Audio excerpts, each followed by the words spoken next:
Democratic Party leaders have decided that the way to win votes this November is to shout loudly that Republicans wage war on women.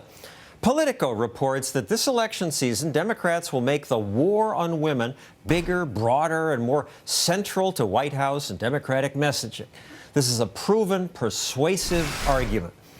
Others in the liberal media are on board. Here's Stephen Colbert playing the role of an anti-woman conservative. Ava Braun, Fergie, that serial killer Charlize Theron played in Monster, Mrs. Butterworth, all women, all equally special. The Democrats are proud that they have ended sex discrimination in health insurance. No woman can ever be charged more just because she's a woman. That sounds fair, and I would think it would sound good to my two guests, since you're both women. And in fact, this is an all-woman show, except for me. Ending insurance price discrimination does sound good to former president of the Women's Media Center, Jammu Green. But conservative Heather Higgins says this war on women is full of lies. What do you mean, lies? There is no war on women, well, except maybe if you want to call Obamacare a war on women. They're losing their doctors, they're losing their access, their choices are being constrained. Reproductive rights. How do the Republicans attack women?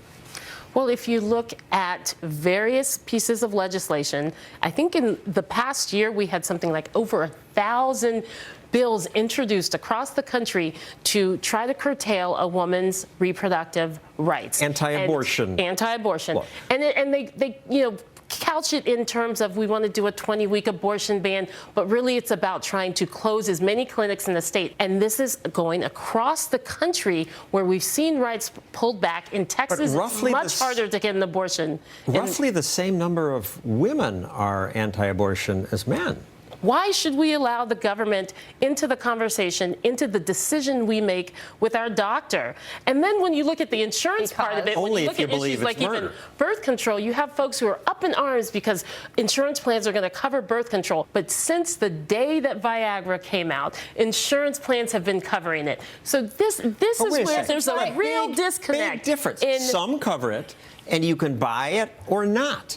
But Obamacare requires me to pay for birth control. Birth control in and of itself is health care. No. It's $12 a month at Walmart. A woman, government has to pay for this? And the men in their lives. Jammu, I assume you're happy that it's no longer legal for a health insurance company to discriminate against you women by charging you more than they charge men. And President Obama likes to point that out. You can't be charged more if you're a woman. Those days are over. Yes, of course I'm extremely happy. And as I said before, as are the men in the women's lives. Now, I come from a family, and I think many people do, who my mom put our health care before hers. She put my dad's health care before hers. I think there are many women. We're not going to the doctor more, and we should not be charged. But that's the point. What do you mean? Wait a minute. Hold on here. The CDC says even excluding pregnancy visits, women were 33% more likely to visit a doctor. Do you want to live in a country where you charge women more than men? Is that the type of country you want to live into? When it comes to insurance. We have differential insurance rates. That's not the country I think that most families, and especially, again, the men who support the women in their lives, want to see. So you and I should pay the same car insurance rates and life insurance rates? Well, I don't know if you're as good of a driver as I am, John. No, there's I charge much more because men, on average, have more accidents. And you get to live 7 years longer, so you pay less for life insurance. The gap is coming down, which is concerning. But prices exist as a mechanism of reflecting a certain reality. How much supply, how much demand, how much need, how much expense. It's just as when you go to work for somebody, what you get paid is a function of whether you add more value than it costs them to hire you. Similarly with insurance, is what you're going to cost the insurance company more or less, statistically speaking, and there's reams of data on this. And it's not just. I guess what we're saying is that when a woman gets pregnant and needs to go to the doctor, she did that all by herself. No, we're saying that a woman tends to use a doctor more, but you also know that a woman is paying less for her car insurance and she's paying less for her life insurance, and she pays less for other things. And maybe, according to you, we should be paying more car insurance and we should, so that young men don't have to pay nearly as much as they do, and even older men don't need to pay as much, because car under insurance has nothing to do with the it has everything to do with it. Car insurance isn't a similar issue? Car insurance has nothing to do with the pursuit of life, liberty, and happiness. Jammu is willing to stick men with additional costs and not have parity there, but she wants men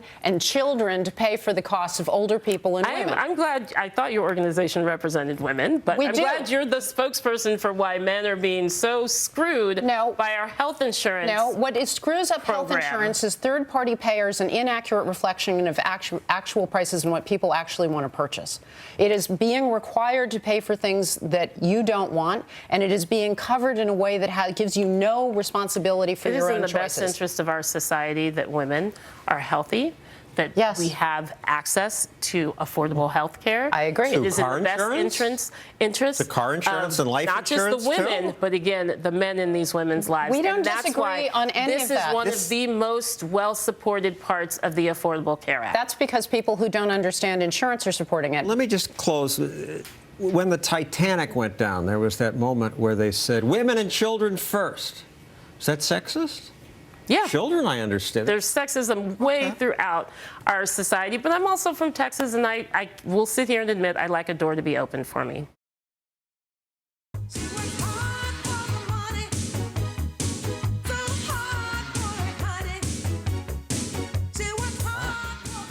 She works hard for her money, so you better treat her right. Seems fair. In this year's State of the Union, President Obama said it was terrible that for every dollar a man makes, women make only 77 cents. Give every woman the opportunity she deserves, because I believe when women succeed, America succeeds. Applause from both parties. There's John Boehner applauding, though he doesn't stand up like Joe Biden. Everyone seems to agree it's a crime that women earn less than men, and government must do something. Amy Holmes is a student of economics. You must agree that government needs to fix this wage gap. Indeed, John, I don't. And as a matter of fact, that 70 cents number is in itself misleading. If you look at the number and you actually control so that you can get an apples-to-apples comparison, Harvard economists Claudia Golden and Lawrence Katz have found that wage gap shrinks tremendously.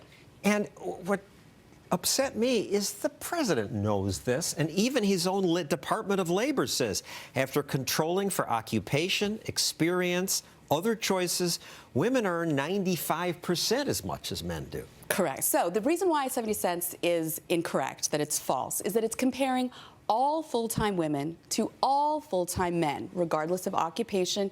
And even the term full-time is misleading, that only refers to a 35-hour work week. And as it turns out, men work longer hours than women, and so they tend to chalk up a higher wage. And my understanding is that we men tend to work not just longer hours, be more willing to move for a job, be willing to go to unsafe places. I assume you women are smarter, that we have less balanced lives. We're willing to give everything up for ambition at work. We are different. And they looked at one study of University of Chicago MBAs. They looked at over 2,000 people who had graduated from the University of Chicago, very elite university with their MBAs from 1990 to 2006. And what they found was in the beginning of these graduates' careers, their wages were very close. There was only a minimal difference. Where you saw that wage gap widen up was over time. Women were far more likely to take time out of the workforce, to have career pauses, and to work shorter hours. And I found this extraordinary, that during that time, only 10% of male University of Chicago MBAs took 6 months or more out of the workforce, whereas when it came to women, 40% of women took 6 months or more off. And that has big ramifications when it comes to salary. Men are 4 times as likely to ask for a raise than women.